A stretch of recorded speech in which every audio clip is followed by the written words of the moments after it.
Without a dog, you have no life here. We need dogs here for mountain work and gathering dark off the hill. And I don't know any farmer in Achill without a dog. My grandfather had dogs, but it was just a dog, a pup he got off a neighbour. But they were very wise dogs because they were outside from pups. They had the feel for the land and they were following you. Before long they were running after sheep and they were going out for sheep. But at a very basic knowledge, it was handed probably from him down to my father. Then my father there, he started dealing with registered dogs. Mostly good farm dogs he had, but he was trying at a small level, on the farm kind of class. But he used to enjoy it, and I used to watch him and enjoy it. And he gave me my first pup, and I reared him and trained him. And to be honest, I thought I'd him trained to an art. But when I went to my first trial, I weren't long finding out he wasn't trained. He was on come by and he was on a way and he was walking on with sheep and he was driving sheep. But he weren't trained to a good art for trialing.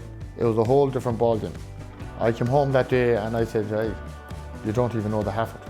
So I had to go back to the drawing board, and I'm happy to say that I've been in the last 3 Irish Nationals, and this year now I finally got 2 dogs into the Irish National, and they're starting to win in Connacht, and it's a very good thing to be able to win in Connacht because them dogs will be facing in an Irish National, and if you couldn't beat them in Connacht, you won't beat them in an Irish National either. So if you get a dog from Achill that's working that mountain, it don't matter where you go in the country, you won't get a dog what's going to outsmart him because he's it all off by working through rocks, heather, bogland.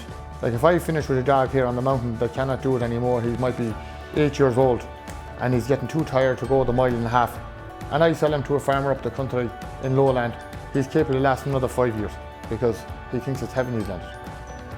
He's saying this is easy, it's great. There's no need to look where I'm going here, it's all flat.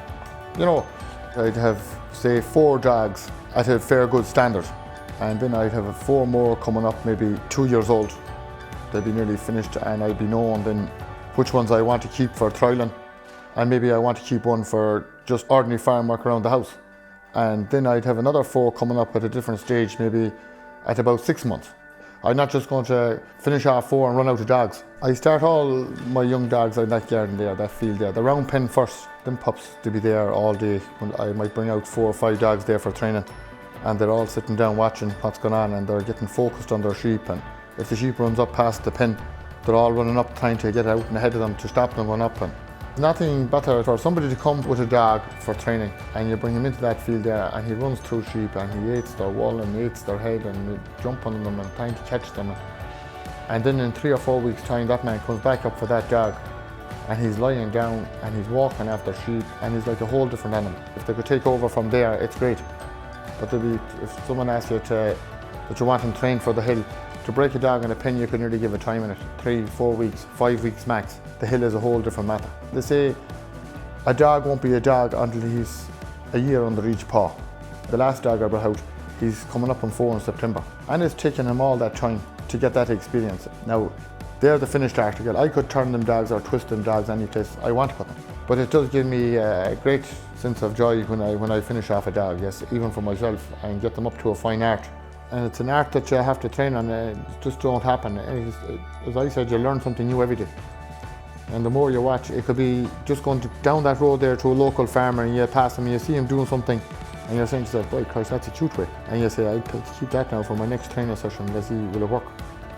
So you're always learning. Nobody knows it all. And I don't think anybody is ever going to know it all. We'll be learning until we finish up, and maybe the next generation might have learned what I know.